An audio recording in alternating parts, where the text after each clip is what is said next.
shift the conversation at home away from turmoil? Can it do that? Fox News politics editor Chris Stirewalt is with us. You know the question. Can it, has it shifted the conversation away from turmoil? Has it? To a degree. I think the thing that has more shifted the discussion away was the appointment of the special counsel. That puts everything on ice. It slows down the leaks. It changes the discussion. It creates new forbearance in Washington. So it's very good timing for the president to first you get the special counsel, then you get the foreign trip. It's a real page turn. But it's also, I mean, it's political must-see. The President of the United States at the Western Wall in Jerusalem. The President of the United States greeted warmly by the King of Saudi Arabia. The President of the United States signing $400 billion worth of deals in one day. That's compelling. That takes you away from any mention of impeachment, for heaven's sake, or the Russians or Comey. It's a win-win, isn't it?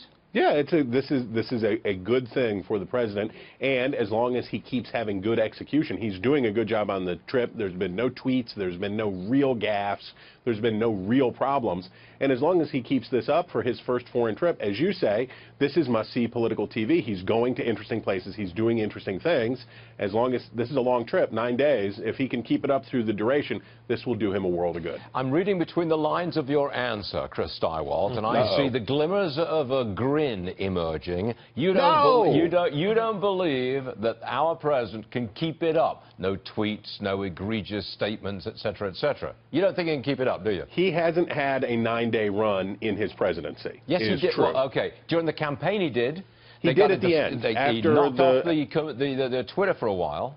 After the Access Hollywood debacle, he was ready to listen. He was ready to behave. What people who work for him and his supporters hope now is, can he do it? What they want is him to do it again.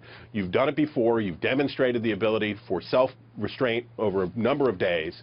You need it now more than before, because you need people to, as you say, okay, there's this Russia thing, there's this investigation thing, we'll see what happens with that, but now let's get back to the agenda, let's get back to being president. So they need him to have a good trip, and so far he really is. I'm going to throw this at you. Hollywood legend Clint Eastwood says, "We've lost our sense of humor." He also says that 1971 hit, and I saw it the day it came out, Dirty Harry, would never be, I heard that, Stirewalt, would never have been made in today's politically correct climate. What do you say about all of this? He's right, and we are a shockingly unfunny culture these days. The stated public religion, the civic religion of the United States is anti-racism, anti-sexism, anti-those things. There's a lot to be said for that, but there's also this. It puts people in such a cautious crouch that when you start talking about things like a movie where a white police officer with a huge gun blows away the bad guys, many of whom are non-white human beings, I doubt that movie could be made in the way that it was today, even though there's nothing that is particularly, or nothing at all racist about the movie. I've got 20 seconds. Do you think we are getting used to the way our president conducts his presidency? No. No? Okay. I only needed 1 second. Yeah, you did. Okay. We hear you. Stirewalt, you're all right. Thanks very much for joining us, as always, Chris. Bye, guys. Yes, sir.